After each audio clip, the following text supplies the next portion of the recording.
In this video, we will find the LCM of 4 and 12. We will use division method.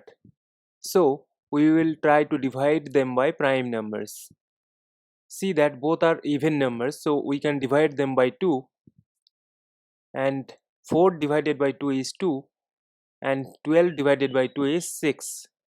Again, as both are even numbers, we can divide them by 2, as 2 divided by 2 is 1, and 6 divided by 2 is 3, so we get 1, 3.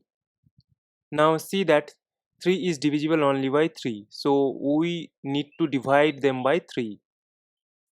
As 1 is not divisible by 3, so we will write the number 1 as it is, and 3 divided by 3 is 1.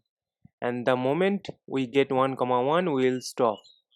Therefore, the LCM of 4 and 12 will be equal to the product of the numbers on the left hand side. That is, the LCM is now equal to 2 times 2 times 3. Multiplying these numbers, we will get 12. So 12 is the LCM of 4 and 12, and this is our final answer. Thank you for watching.